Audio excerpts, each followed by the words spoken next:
यत्संकल्पात् तपति तपनो वाति वातः समिन्धे वह्निर्दधते धरणिरुदधीर् लङ्घते नैव वेलाम् सोऽयं श्रीमान् निखिलजगताम् अन्तरात्मावतीर्णो धर्मं रक्षन् दिशतु कुशलं स्वामिनारायणो नः। गुणातीतोऽक्षरं ब्रह्म भगवान् पुरुषोत्तमः जनो जानन्निदं सत्यं मुच्यते भवबन्धनात् मुच्यते भवबन्धनात्।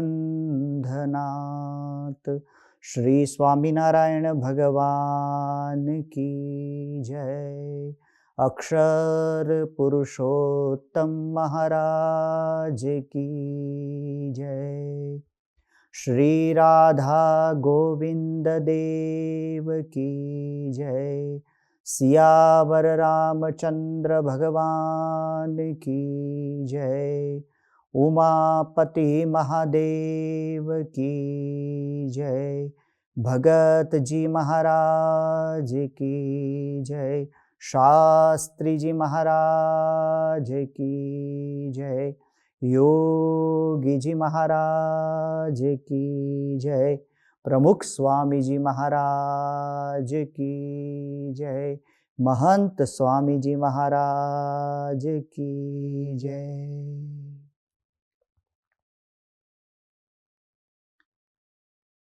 आज हम एक पुराण प्रसिद्ध कथा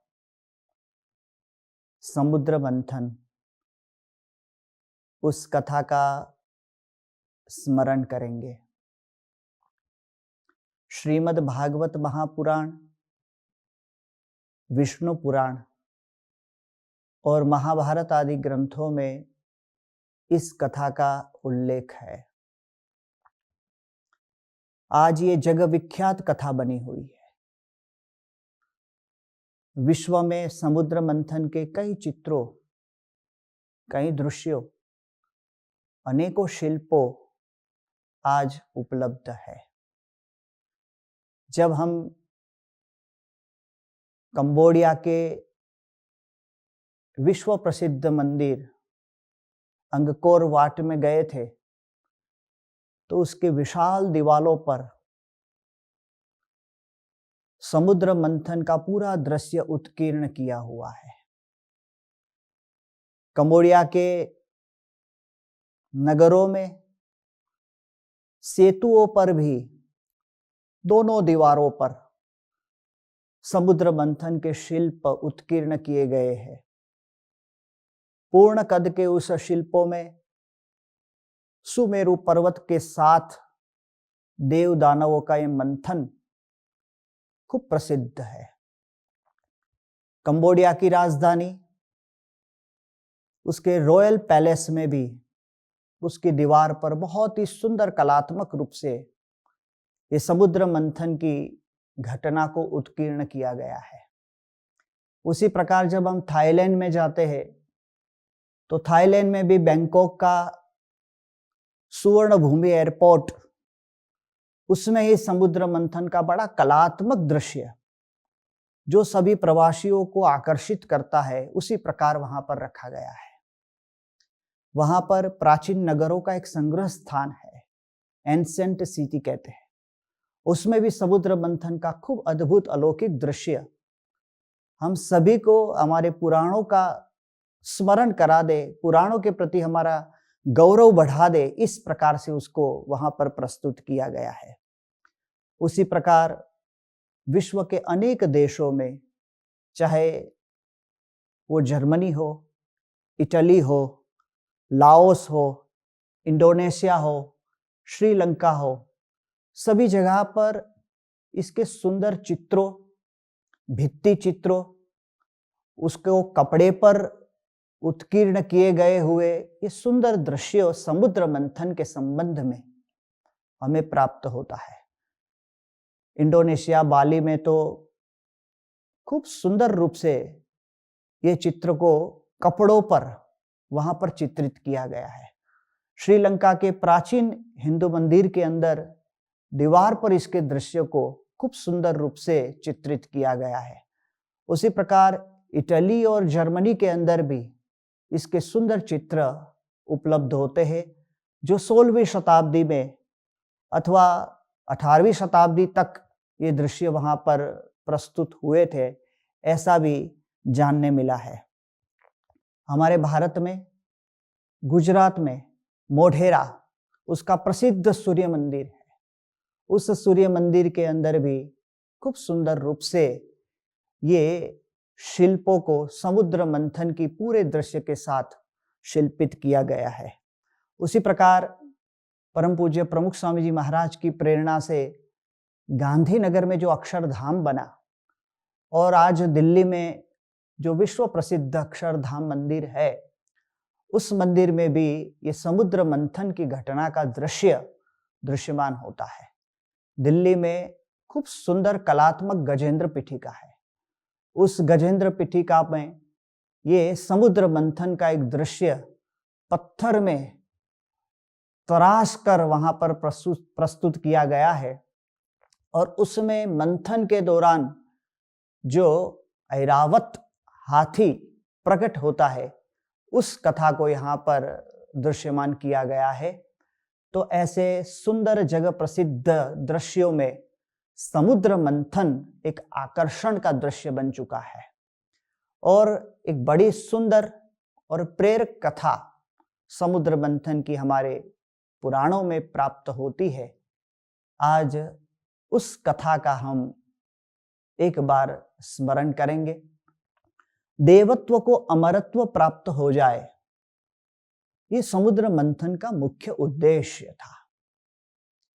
देवताओं और दानव थे तो दोनों भाई ही, एक ही पिता की संतान थी।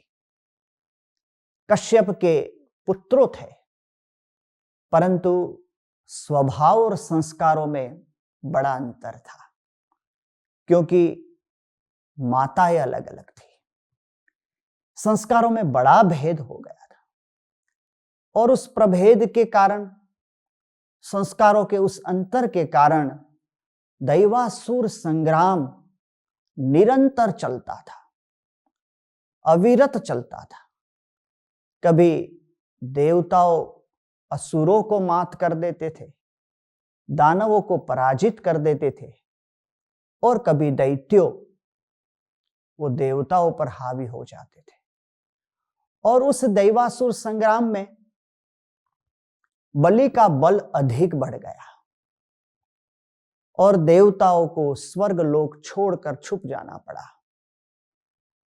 वो निस्तेज हो गए। उसमें भी इंद्र ने दुर्वासा ऋषि को अपमानित कर दिया, इसलिए उन्होंने भी अभिशाप दिया कि तुम निर्धन बन जाओ, निस्तेज हो जाओ।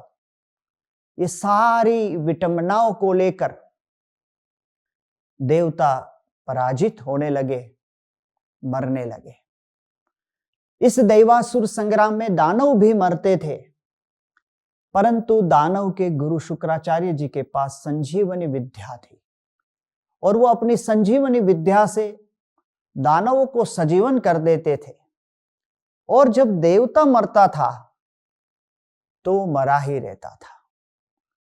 समस्या यह थी कि देवत्व को अमरत्व प्राप्त हो जाए, इसलिए सभी देवताओं गुरु बृहस्पति जी के पास गए और बृहस्पति जी को कहा कि प्रभु, हे गुरुदेव, जब हम युद्ध में मरते हैं तो मरे ही रहते हैं, और जब असुर दानव दैत्य मरता है तो उनके गुरु उनको सजीवन कर देते हैं, तो हमें भी अमरत्व प्राप्त हो जाए, ऐसी कृपा करें। उस समय बृहस्पति जी सभी देवताओं को संग लेकर ब्रह्मा जी के पास गए। ब्रह्मा जी को सारी बात सुनाई। ब्रह्मा जी ने शिव जी को साथ लेकर भगवान नारायण के पास पहुंचे और भगवान श्री नारायण के चरणारविंद का ब्रह्मा जी ने पूजन और स्तवन किया। खूब सुंदर स्तुति की, भगवान नारायण को प्रसन्न किए और भगवान ने देखा ब्रह्मा जी शिव जी स्वयं पधारे हैं, इंद्रादिक देवों भी है। और उस समय ब्रह्मा जी ने अवसर देखकर भगवान को प्रसन्न देखकर कहा, देवता अमर बने, ऐसा कुछ आशीर्वाद आप दीजिए, ऐसी आप कृपा करिए। आपके आशीर्वाद से, आपके संकल्प से, आपकी कृपा से सब कुछ संभव हो सकता है। तब भगवान विचार में पड़ गए और भगवान नारायण ने थोड़ा विचार करके ये कहा कि क्षीर सागर में आप मंथन करिए, उस मंथन से ही आपको अमृत प्राप्त होगा और उस अमृत तत्व से ही देवत्व को अमरत्व प्राप्त होगा। मंथन उपाय बताया। देखिए, बड़ी विडंबना है ये। देवत्व अर्थात शुभ संकल्पों, देवत्व अर्थात शुभ विचारों, देवत्व अर्थात शुभ क्रियाओं, अन्य का भला हो और हमारा भला हो, अन्य का उत्कर्ष हो और हमारा उत्कर्ष हो, अन्य सुखी बने और हम भी सुखी बने, इस प्रकार का प्रयास, इस प्रकार का पुरुषार्थ, इस प्रकार की विभावना, इस प्रकार का चिंतन और क्रिया, वो देवत्व है। परंतु विडंबना यह है कि ये शुभ संकल्प मन में प्रकट तो होते हैं परंतु मर जाते हैं और मरने पर मरे ही रहते हैं। शुभ संकल्प हम करते हैं कि कल से जल्दी उठना ही है, किसी भी प्रकार से हम कल जल्दी उठेंगे, भगवान की पूजा करेंगे। कोई विद्यार्थी विचार करे कल से अच्छी तरह पढ़ाई करनी है, खूब डटकर पढ़ना है, ये शुभ संकल्प मन में उत्पन्न होते हैं परंतु क्रिया में आते आते ही मर जाते हैं अथवा थोड़े ही क्रियाशील रहते हैं। अब से रोज घर सभा करूंगा, प्रत्येक सत्संगी को यह विचार आता है परंतु नित्य घर सभा हो नहीं पाती। एक भी रविवार का सत्संग में छोड़ूंगा नहीं परंतु ये टेक रहती नहीं है। अब मैं झूठ नहीं बोलूंगा, चोरी नहीं करूंगा, अनीति नहीं करूंगा, परंतु ये शुभ संकल्प स्थायी और चिरंजीवी नहीं बनते, वो मर जाते हैं और मरे ही रहते हैं। शुभ संकल्प मन में प्रकट होना ये भगवान की कृपा है परंतु उसको चिरंजीवी बना देना, उसके लिए भगवान की अधिक कृपा चाहिए। देवत्व को अमरत्व प्राप्त हो जाए, शुभ विचारों स्थायी बने, शुभ विचारों चिरंजीवी बने। मैं किसी से कभी भी अब क्रोध नहीं करूंगा। ये 1000 बार विचार आता है फिर भी क्रोध हो जाता है, ईर्ष्या हो जाती है, अभिमान हो जाता है। अब मैं बीड़ी छोड़ दूंगा, शराब छोड़ दूंगा, मांसाहार छोड़ दूंगा, गुटखे छोड़ दूंगा। कई बार प्रयास करते हैं परंतु पुनः शुभ विचार, शुभ संकल्प मर जाता है। मैं कुसंग का परित्याग करूंगा, ऐसा विचार आता है परंतु फिर भी कुसंग हो जाता है, जुए व्यभिचार में चला जाता है मनुष्य। इसलिए शुभ संकल्प चिरंजीवी बने, देवत्व को अमरत्व प्राप्त हो। और पता नहीं ये दैत्य और असुर का गुरु कितना समर्थ है कि सत्संग में जब हम बैठते हैं, भगवत कथा को सुनते हैं, परम पूज्य महंत स्वामी जी महाराज जैसे परम पवित्र संत के चरणारविंद में बैठकर उनकी पवित्र निश्रा में जब हम आते हैं तो हमारे भीतर का आसुरी भाव नाश हो जाता है। उस समय दोष और दुर्गुणों दूर हो गए हो, ऐसा मन में खूब सुंदर अनुभव होता है, शांति का अनुभव होता है, दुर्गुणों दूर होते हैं, मन में विचार आता है अब एकता ही रखनी है, सुहृद भाव सुदृढ़ करना है, दास भाव से ही रहना है, सारे कलंकों से अब दूर होना है। परंतु जैसे ही सत्संग छोड़कर सुनकर हम विदा होते हैं, पुनः वो दानव, वो दैत्य, वो असुर हावी हो जाता है, हमारे भीतर में पुनः जीवित हो जाता है उनके गुरु शुक्राचार्य जी की संजीवनी से। इसलिए बुरे संकल्पों, बुरे विचारों, किसी के अहित करने के कुभावों मन में से चले जाए और हमेशा के लिए नाश हो जाए, पुनः सजीवन ही ना हो वो, और देवत्व अमर बन जाए। इसलिए मंथन की जरूरत है। समुद्र मंथन करने की भगवान ने प्रेरणा दी।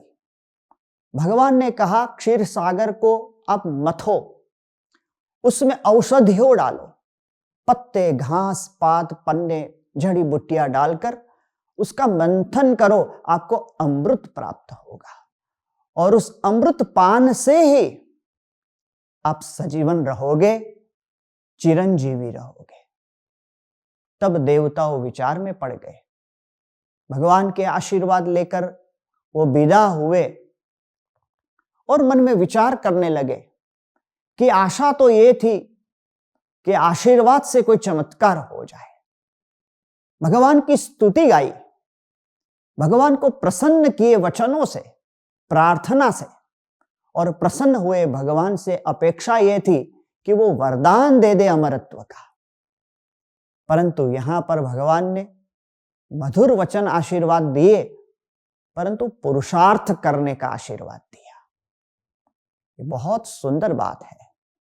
हम चाहते हैं चमत्कारों से काम हो जाए, भगवान चाहते हैं कि आपके भीतर में जो प्रेरणा परमात्मा ने स्वयं रखी है उससे पुरुषार्थ करे और भगवान का बल लेकर पुरुषार्थ करे और उसे कार्य की सिद्धि करे।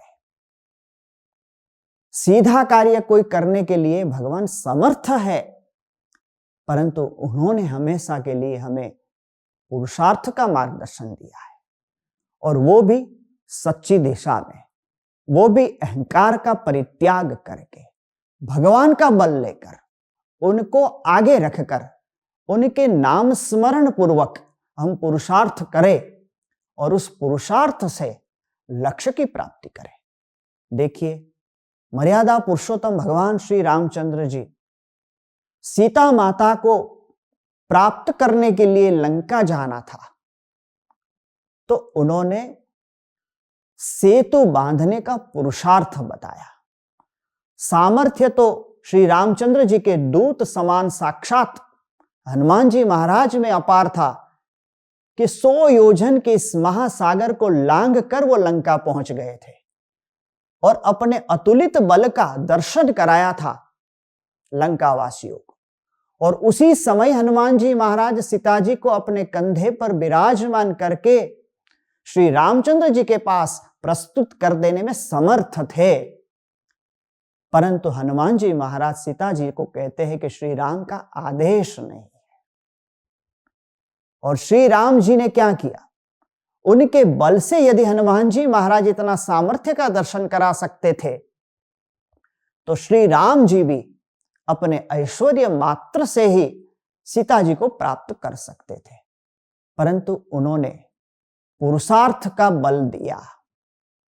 सभी भक्तों को, सभी आश्रितों को, अपने सभी परिचारकों और सेवकों को उन्होंने सेतु की रचना में लगाए और बड़े बड़े पहाड़ और शिलाओं को लेकर, बड़े बड़े वृक्ष के तनों को लेकर वो राम भक्तों ने सेतु का निर्माण किया। और उस पुरुषार्थ से, उस पराक्रम से भगवान प्रसन्न हुए और उस सेतु पर विराजमान होकर भगवान पहुंचे हैं लंका में। उनकी भक्ति को स्वीकार किया। एक खूब सुंदर रचनात्मक कार्य में मानव शक्ति का विनियोग कर देना, ये बहुत बड़ी योजना भगवान की होती है। हम बैठे बैठे मात्र संकल्प से काम हो जाए, ऐसी सिद्धियों के पीछे पड़े हैं। और भगवान चाहते हैं कि परमात्मा ने दी हुई जो शक्ति है और बल है, उस बल का अनुभव करके पुरुषार्थ करे उस दिशा में और लक्ष्य को प्राप्त करे। मानव शक्ति का सर्जनात्मक प्रवृत्ति के अंदर विनियोग करा देना, ये योजक बहुत दुर्लभ होता है। दुर्लभ हो तत्र योजका, ऐसा योजक आयोजक वो दुर्लभ है। श्री कृष्ण परमात्मा ने यही उद्यम अर्जुन के पास कराया। गांडीव को छोड़कर वो बैठ गया था। वो कर्म करना चाहता नहीं था, कर्म से निराश हताश हुआ था। और ऐसे अर्जुन को खड़ा करके करिष्ये वचनम तव, ऐसी भावना उसके अंदर भर के भगवान की प्रसन्नता के लिए, उस उद्यम को करने के लिए प्रेरित श्री कृष्ण परमात्मा ने उसको किया था। अपने ऐश्वर्य से, अपने सुदर्शन चक्र के सामर्थ्य से समूची कौरव सेना का नाश करने में परमात्मा श्री कृष्ण समर्थ थे, और हुआ भी उनके सामर्थ्य से ही है। परंतु फिर भी उस कर्म का निमित्त बनाकर अर्जुन को कर्म में जोड़ने के लिए, और वो कर्म धर्ममय कर्म है, वो कर्म भक्तिमय कर्म है, वो कर्म स्वयं योग है, क्योंकि वो परमात्मा की आज्ञा से है, परमात्मा की इच्छा से है, परमात्मा की प्रसन्नता के लिए है, इसलिए वो योग बन जाता है।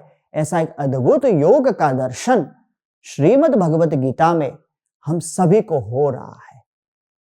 परम पूज्य प्रमुख स्वामी जी महाराज एक महान संत, साक्षात परब्रह्म पुरुषोत्तम भगवान स्वामी नारायण जी के अखंड धारक संत, उनका पवित्र श्री विग्रह भगवान का साक्षात दिव्य अक्षरधाम था।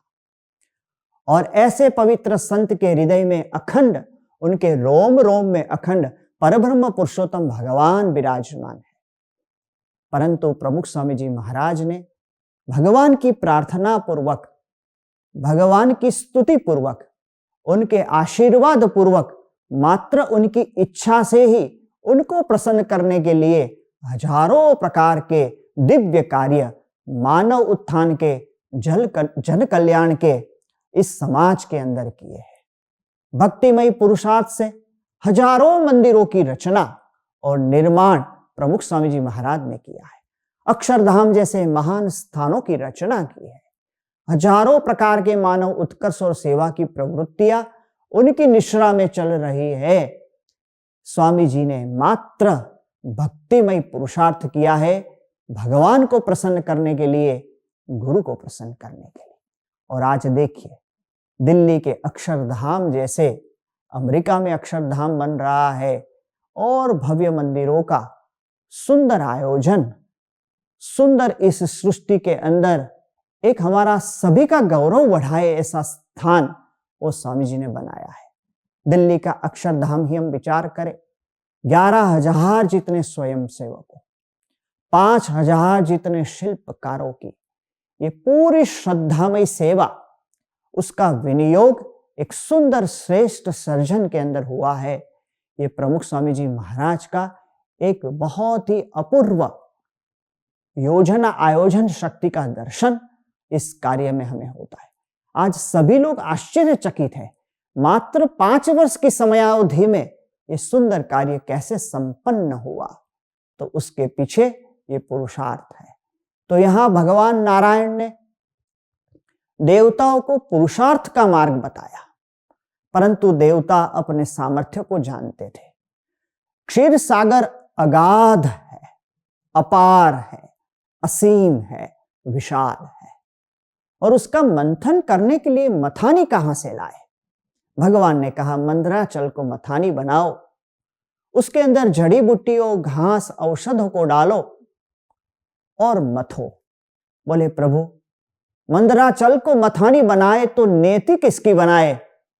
भगवान ने कहा कि वासुकी नाग की नेति बने, और साथ साथ में केवल देवताओं नहीं परंतु दैत्यों को भी इस कार्य में जोड़े, उनकी शक्ति को भी सत्कार्य में लगाए। देवता विचार में पड़ गए कि अमृत पाना है हमें, अमर हमें होना है, और दैत्यों के आतंक से बचने के लिए तो हमारा ये उपाय है। यदि उसको ही इसमें जोड़ लेंगे तो इस कार्य में उनको हिस्सा देना पड़ेगा।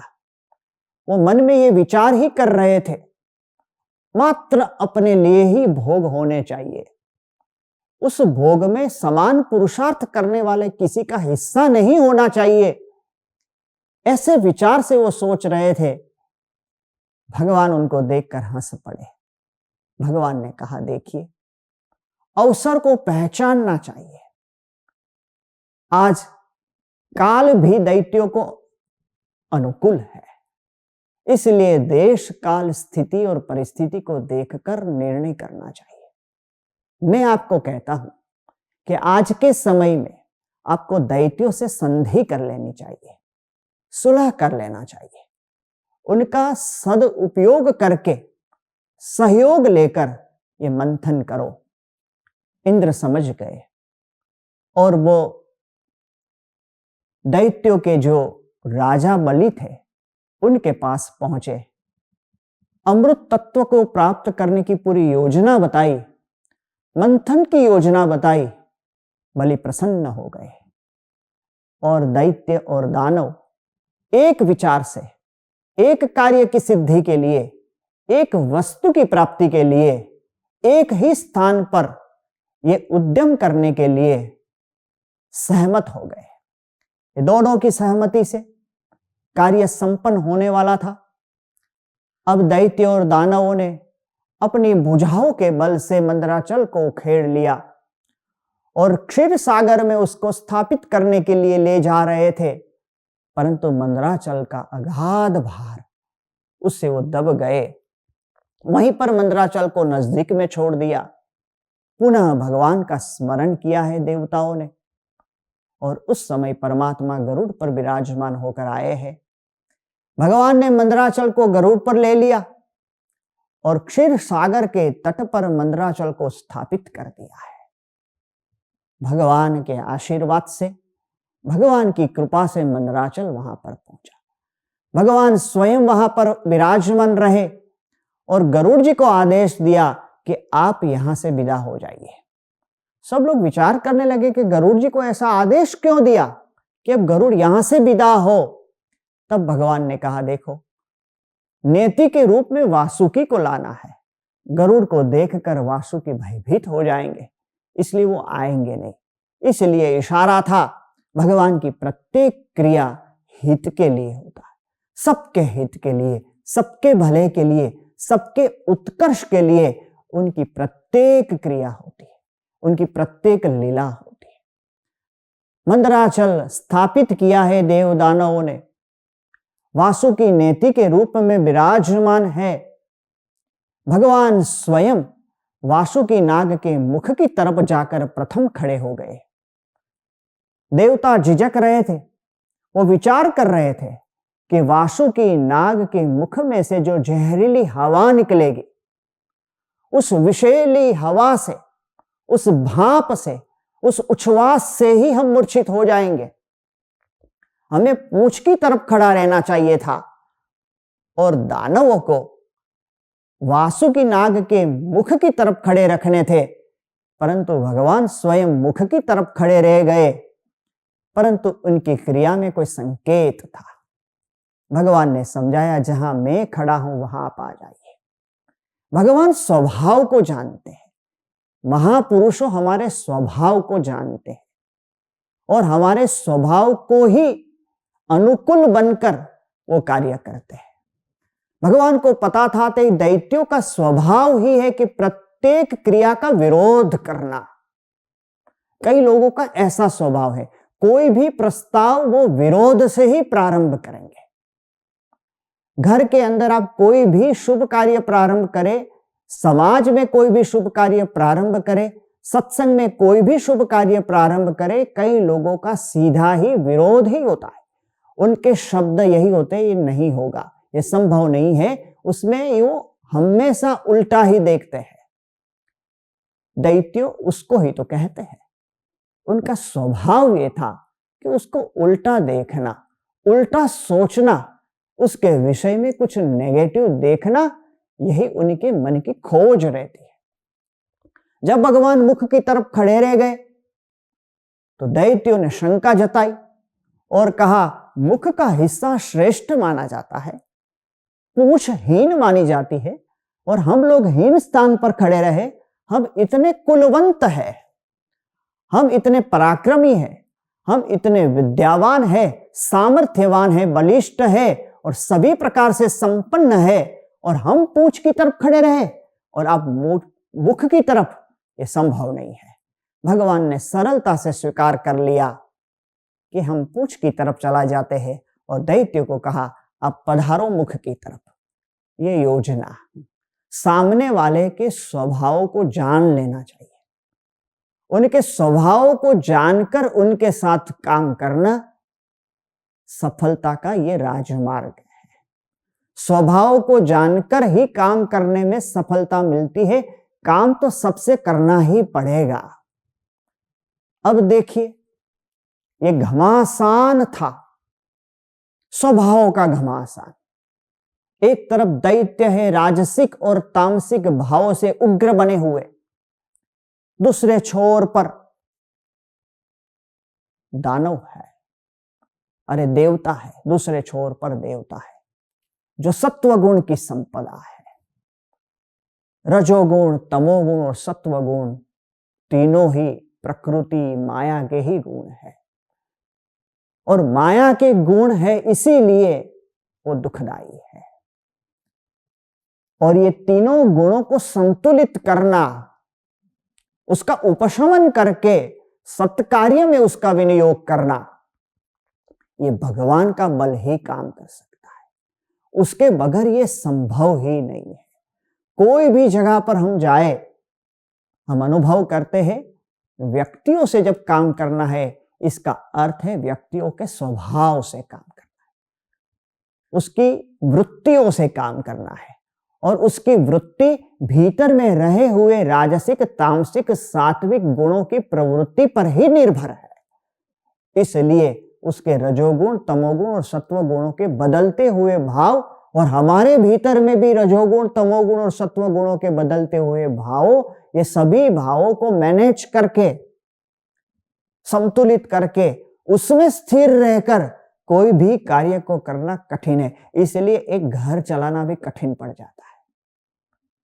कोई राजस प्रकृति वाला है, कोई तामस प्रकृति वाला है, बात बात में क्रोध करे, गुस्से के सिवा बात ना करे, अपशब्द के सिवा गाली गलौज उसकी भाषा बनी हो, उसके साथ बात करने के लिए कोई राजी ना हो, ऐसी प्रकृति वाला कोई घर में हो। कोई शांत और सौम्य प्रकृति वाला हो, कोई राजस प्रकृति वाला हो, विषयों का चिंतन, खाना पीना, ओढ़ना पहनना, दिन रात शरीर सुविधाओं और भोगों के बीच में ही वो लिप्त रहता हो। ये सारी प्रकृति मिश्र भावों से हमारे भीतर में, अन्य के भीतर में रही है। वहां पर मात्र और मात्र अध्यात्म का ही पीठ बल वो हमें सहाय कर सकता है। मंथन तो प्रारंभ हुआ, भगवान ने देवताओं में देवत्व के रूप में एक बल प्रदान किया, असुरों में भगवान ने आसुरी बल प्रदान किया, वासुकी में निद्रा के रूप में भगवान ने ही प्रवेश किया ताकि वासुकी की नेति बने, और उस मथानी के मथते समय उस नेति को खरोंच भी ना आए, कोई पीड़ा ना हो। इसलिए वासुकी में भगवान ने निद्रा के रूप में प्रवेश किया है और मंथन प्रारंभ हुआ है। परंतु मंथन के प्रारंभ में ही अपने ही भार से मंदराचल नीचे बैठने लगा। तब भगवान को प्रार्थना की कि प्रभु क्या करे। उस समय भगवान ने विशाल कच्छप रूप धारण किया है, और कच्छप रूप धारण करके भगवान मंदराचल के नीचे चले गए हैं। 1,00,000 योजन की पीठ, उस पर मंदराचल खड़ा है। भगवान का पीठबल मिल गया। देखियो, नीचे भी भगवान का आधार है। देव दानव में शक्ति के रूप में भी भगवान ने प्रवेश किया है। वासुकी में निद्रा के रूप में भी भगवान ने प्रवेश किया है। और मंदराचल को मंदराचल से भी ऊंचे पहाड़ के स्वरूप में भगवान ने ऊपर से दबाया है। तभी मंथन प्रारंभ होगा। भगवान की आज्ञा से कोई भी प्रवृत्ति में हम जुड़े, वो प्रवृत्ति के सहायक मात्र भगवान ही रहते हैं। नीचे से भी उनका ही आधार। उनकी आज्ञा से कोई भी क्रिया करे, वो क्रिया करने में हम समर्थ हो या असमर्थ हो, उस क्रिया करने के लिए हमारे पास योग्यता हो या ना हो, उस आज्ञा पालन के लिए हमारे पास ज्ञान, कला, कुशलता, चातुर्य, बुद्धि, विद्या हो या ना हो, उनकी आज्ञा से वो पुरुषार्थ करते हैं तो ऊपर नीचे आजू बाजू सर्वत्र भीतर में बाहर उनकी ही शक्ति कार्य करती है, उनकी ही प्रेरणा से कार्य करते हैं। गुणातीतानंद स्वामी जी ने कहा, जो भगवान को अनुकूल बन जाता है उनको सब अनुकूल हो जाता है। स्वयं परमात्मा ही अनुकूल बनकर सबके भीतर में प्रेरणा करते हैं और हमारा कार्य सिद्ध होता है। इसका अनुभव पग पग पर भक्तों को होता है।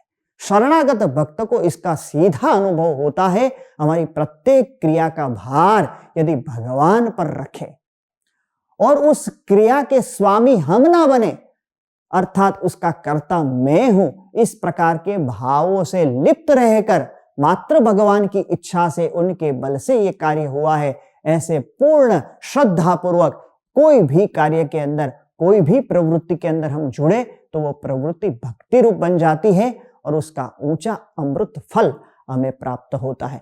फल भी भगवान की प्रसन्नता ही है और कुछ नहीं है। इसलिए प्रवृत्ति कैसे करनी चाहिए, क्रिया कैसे करनी चाहिए, सेवा कैसे करनी चाहिए, और इस प्रकार से उद्यम भी जो भी करे, उस उद्यम का उद्देश्य और उसकी क्रिया की शुद्धि और भावों की शुद्धि कैसे होनी चाहिए, उसका खूब सुंदर मार्गदर्शन और प्रेरणा हमें इस समुद्र मंथन की खूब सुंदर ये कथा से प्राप्त होता है।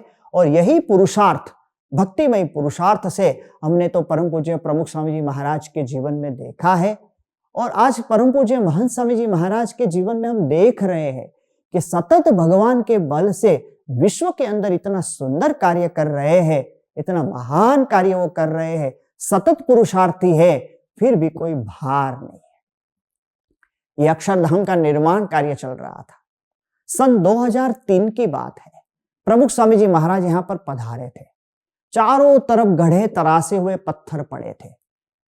क्रेनों काम कर रही थी, महाकाय क्रेनों। गैंट्री क्रेन थी, दो डेरिक क्रेन थी, एक टावर क्रेन थी, हाइड्रोलिक क्रेनें थी।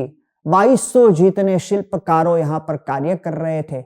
और ऐसे समय में बहुत सुंदर कार्य चल रहा था और चारों ओर सुंदर पत्थर घड़े तरासे हुए पड़े हुए थे। प्रमुख स्वामी जी महाराज उसके बीच में से कार्य को निहारने के लिए, अवलोकन करने के लिए पधारे थे। साथ में जो संतों थे, संतों ने देखा इतनी प्रसन्न मुद्रा, इतने हल्के फूल से प्रमुख स्वामी जी महाराज एक एक कार्य को खूब प्रसन्न भाव से, मुग्ध भाव से देख रहे थे और कार्यकर्ताओं की सराहना कर रहे थे, उनका मार्गदर्शन भी कर रहे थे, उनको प्रेरणा और प्रोत्साहित कर रहे थे। परंतु स्वामी जी सहज थे। इतने महान कार्य का कोई बोझ और भार उनके मन पर नहीं था।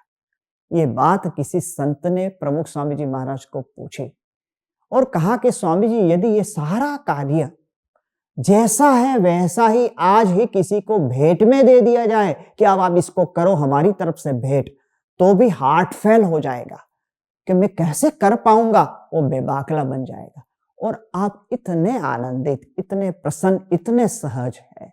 तब प्रमुख स्वामी जी महाराज ने कहा कि बाहर ढेर सारे पत्थरों पड़े हैं, परंतु भीतर में छाती पर एक कंकड़ का भी भार नहीं है, क्योंकि हम कहाँ करते हैं, भगवान स्वामी नारायण करता है।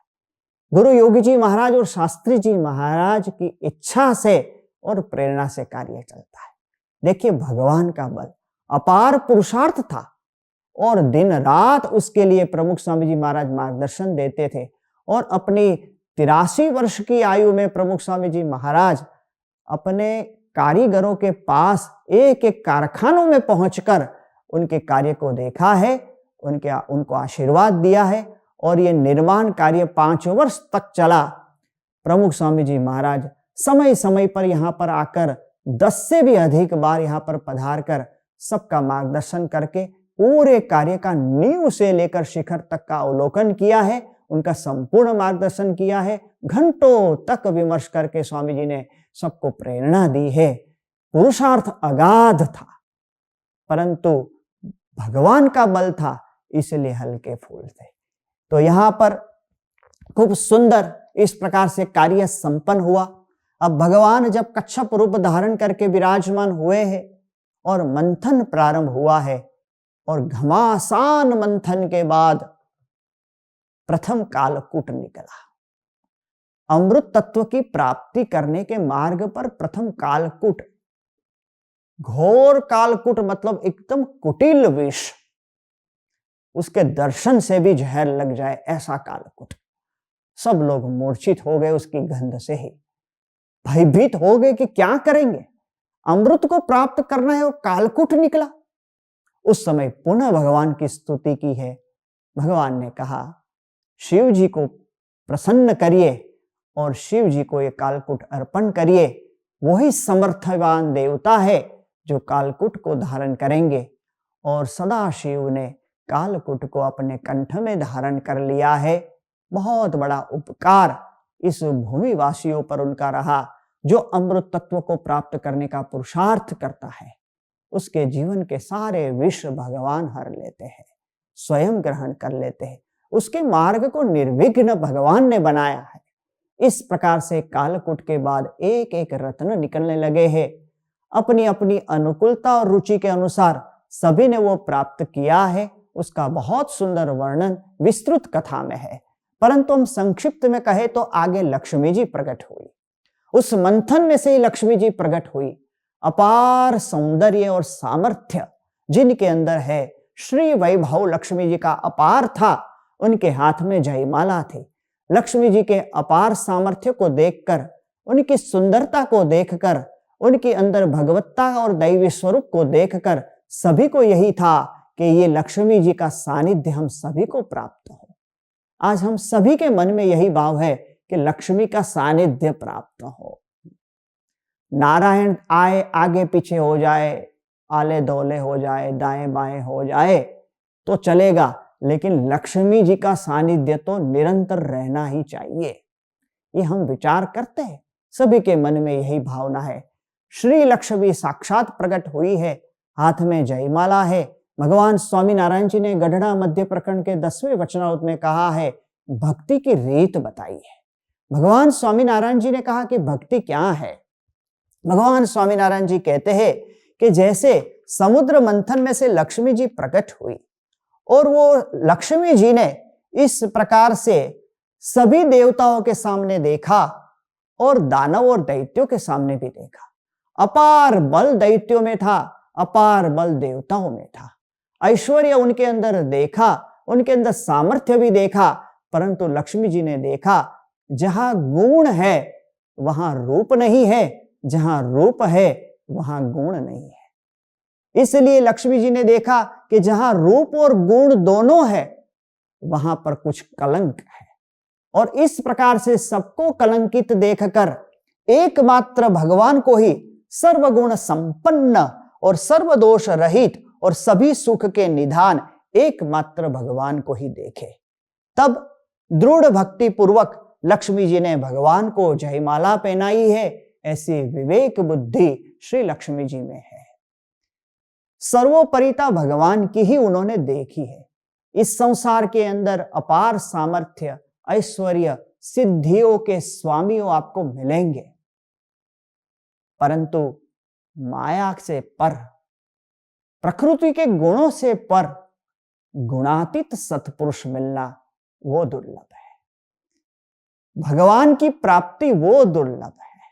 और सर्वश्रेष्ठ और सर्वोपरिता भगवान की जानकर भगवान स्वामीनारायण जी यहां पर कहते हैं, इस प्रकार कल्याणकारी गुणों को जानकर परमेश्वर का दृढ़ आश्रय करना उसका नाम ही भक्ति है। भक्ति तो हम सब करते हैं, परंतु वो भक्ति में अपेक्षा है, उस भक्ति में कोई इच्छा है, और वो दैहिक और ऐहिक और सांसारिक इच्छाओं है।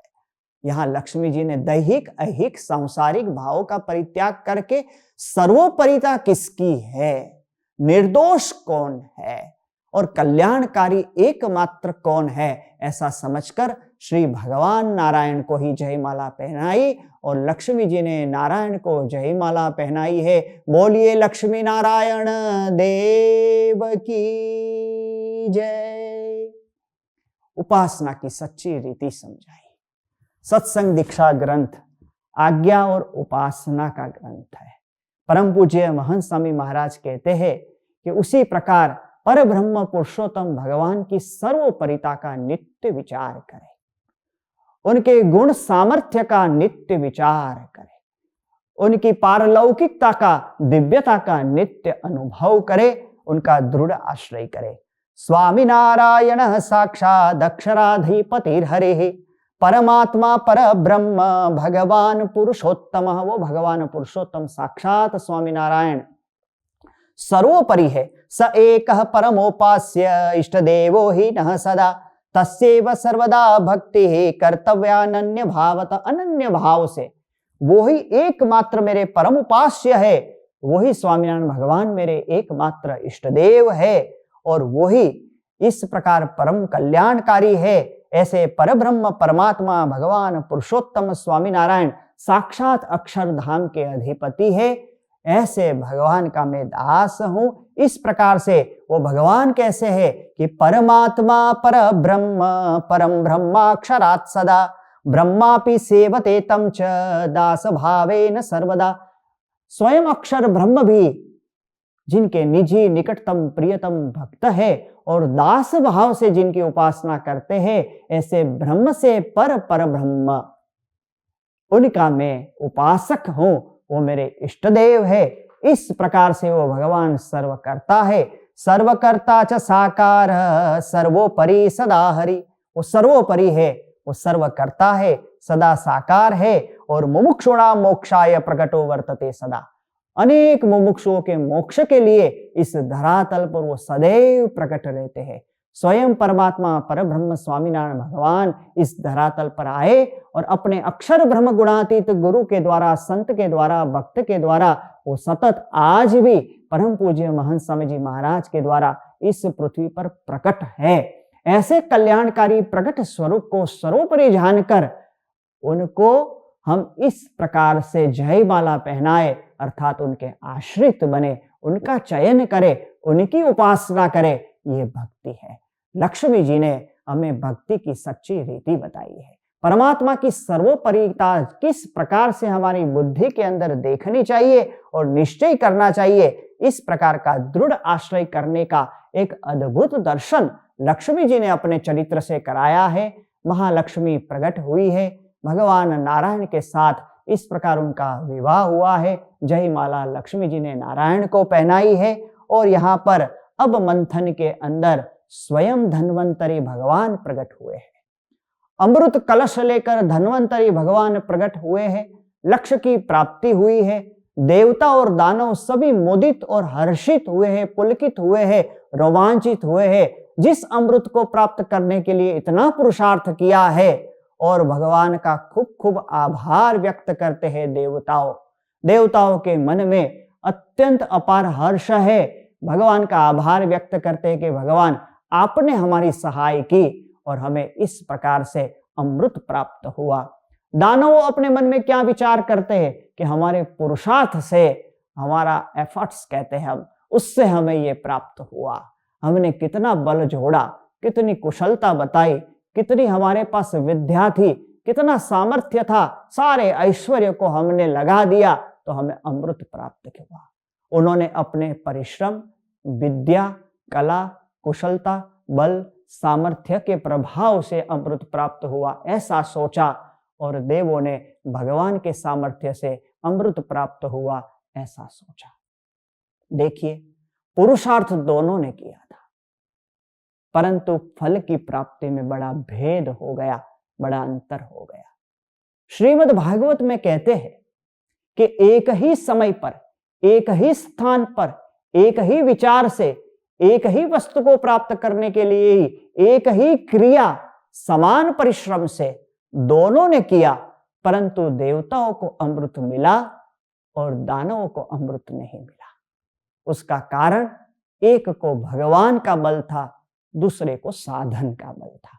परम पूज्य महंत स्वामी महाराज कहते हैं, साधन का बल जब तक रहेगा परमात्मा की प्राप्ति नहीं होती, और साधन उनकी प्रसन्नता के लिए ही हो, उतना ही साधन, बाकी सारा बल परमात्मा का ही है, ऐसा समझकर उनकी प्रसन्नता के लिए जो करता है वही अमृत तत्व है। उनकी प्रसन्नता ही सबसे बड़ा अमृत है, जो हमें चिरंजीवी बना देता है। तो उसका वर्णन आता है कि भगवान इस प्रकार से धन्वंतरी स्वयं प्रकट हुए हैं अमृत कलश को लेकर, और जैसे ही अमृत कलश प्राप्त हुआ है, दैत्यों ने झूठा लिया। उसको झुटाकर दैत्य भागे। देखो, फल को झुटाकर भागे। समान परिश्रम था, लेकिन उसकी दानवीय वृत्ति जो प्रकट हो गई, छीन लेने की जो उसकी वृत्ति थी वहां पर प्रकट हो गई, भीतर का भाव प्रकट हो गया। अंत में पुरुषार्थ करने के बाद उनकी ये जो वृत्ति थी, प्रवृत्ति थी, वो बदली नहीं, और इतना सानिध्य परमात्मा का प्राप्त हुआ तो भी वो बदले नहीं। वही तो आसुरी भाव है। अमृत कलश को छीन कर भागा, एक दैत्य भागा, उसके पीछे दूसरा सामर्थ्यवान, उसने छीन लिया, तीसरे ने छीन लिया। आपस में मैं पीऊं, मैं पीऊं, मैं पीऊं, मैं उसको भोगूं, मेरे लिए ही ये है, यही भाव में सब आपस में परस्पर लड़ने लगे। इस प्रकार स्तब्ध रह गए देवताओं। उन्होंने विचार किया कि मंथन के बाद, परिश्रम के बाद भगवान की इतनी कृपा हुई है, अधिक हो जाए। उन्होंने भगवान को प्रार्थना की कि भगवान इस अमृत तत्व के तो हम भी इस प्रकार से अधिकारी हैं, आप कृपा करो। भगवान ने कहा, चिंता ना करो, आपको मेरा आश्रय है तो मुझे आपकी चिंता है। और उसी समय भगवान मोहिनी नारायण साक्षात प्रकट हुए हैं। मोहिनी स्वरूप में भगवान नारायण प्रकट हुए हैं। अपार रूप, इस संसार के अंदर अपार सौंदर्य और रूप को भरने वाले परमात्मा स्वयं रूप धारण करे। उस मोहिनी का अद्भुत स्वरूप देखकर, उनके रूप को देखकर, उसकी लावण्यता और माधुर्यता को देखकर दानव परस्पर लड़ते झगड़ते हुए मुग्ध भाव से मोहिनी को देखने लगे। मोहिनी के उस स्वरूप में वो आकर्षित हो गए। उसके मन के अंदर भगवान ने काम को उद्दीप्त कर दिया।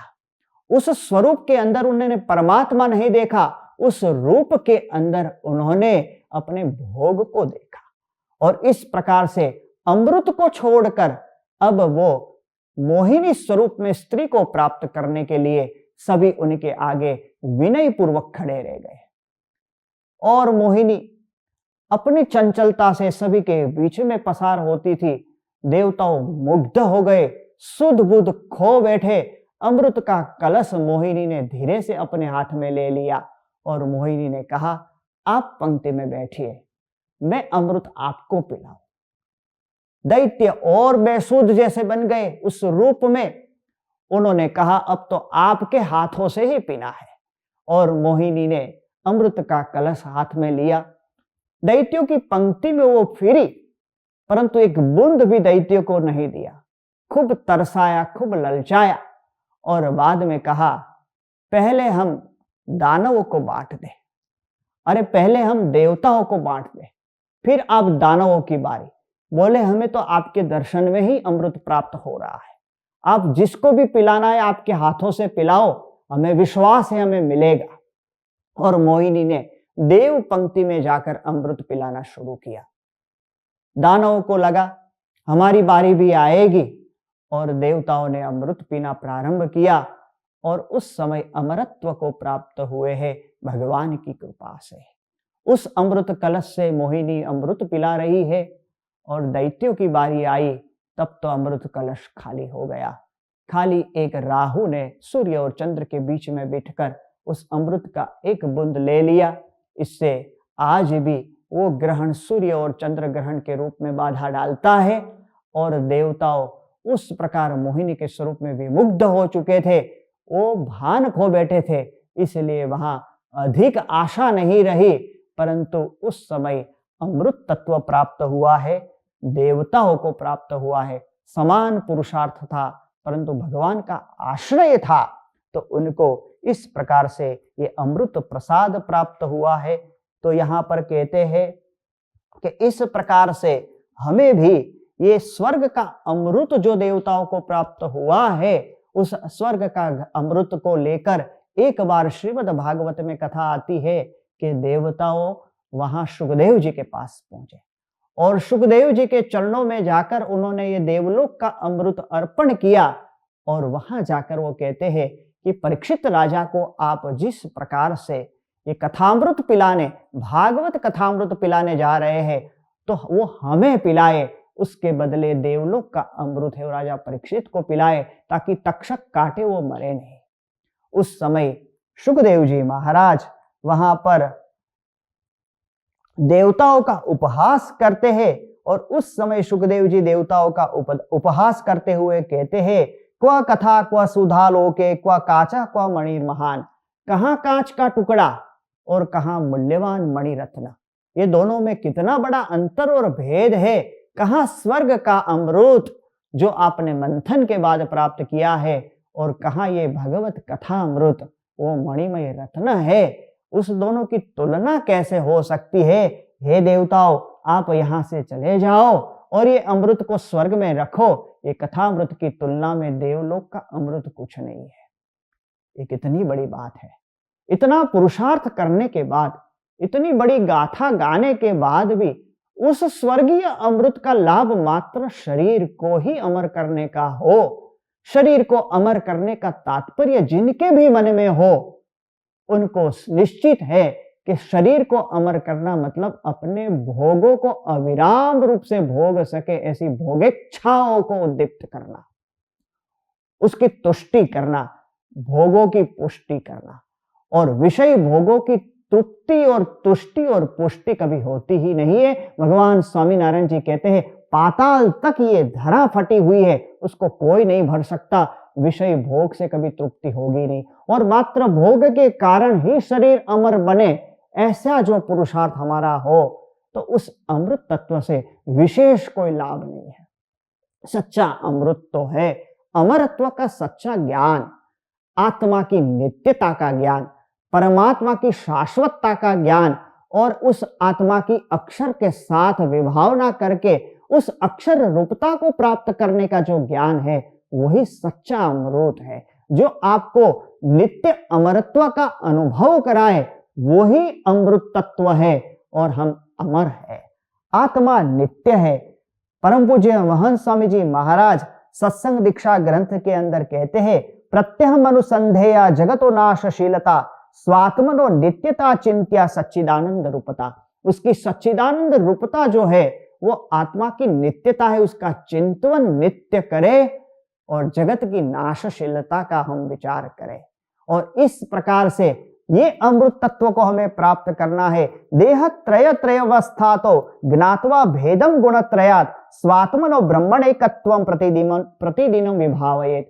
प्रतिदिन इस प्रकार की विभावना करे, तीन गुणों के भाव से, तीन शरीरों के भाव से और इस प्रकार से तीन अवस्थाओं के भाव से अपनी आत्मा की ब्रह्म अलग मानकर अपनी आत्मा की ब्रह्म के साथ एकता का नित्य प्रतिदिन ये भाव करे और वही अमरत्व का सच्चा ज्ञान है। और ये ज्ञान जिसने हमें दिया है वही सच्ची ब्रह्म विद्या है और ब्रह्म स्वरूप गुरु की निश्रा में ही ये विद्या हमें प्राप्त हो सकती है। इसलिए सच्चे गुरु, गुणातीत गुरु, ब्रह्म स्वरूप गुरु, उनकी निश्रा में जो अमृत तत्व प्राप्त होता है वो आत्मा की नित्यता का, आत्मा की अक्षर के साथ एकता का और अक्षर रूपता को प्राप्त करके परब्रह्म की दास भाव से उपासना का ये अमृत हमें सच्चे प्रगट गुरुदेव ही देते हैं। तो उनकी निश्रा से ये अमृत तत्व हमें प्राप्त हो जाए तो उसका अनुभव आज सत्संग में हजारों आबाल वृद्ध स्त्री पुरुषों को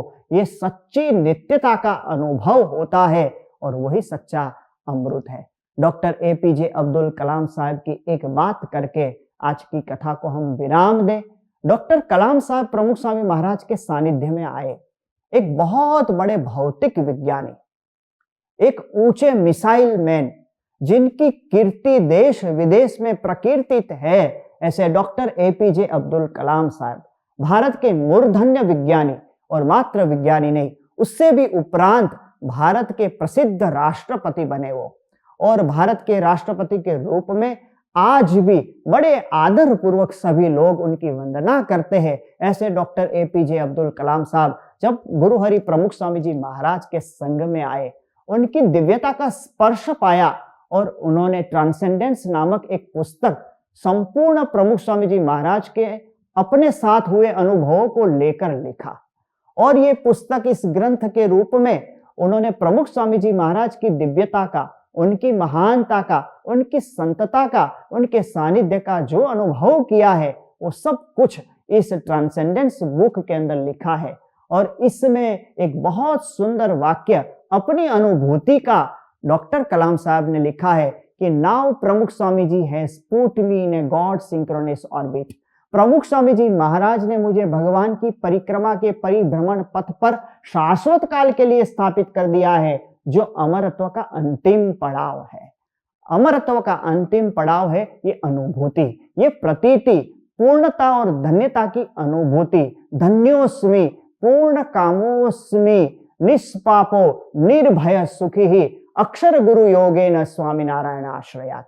यही तो हमारा दीक्षा मंत्र है और इससे धन्यता की, पूर्ण काम भाव की नित्य निरंतर अनुभूति हो, ये प्राप्ति का अखंड आनंद रहे, पूर्ण काम भाव रहे, सदा सुखी बने।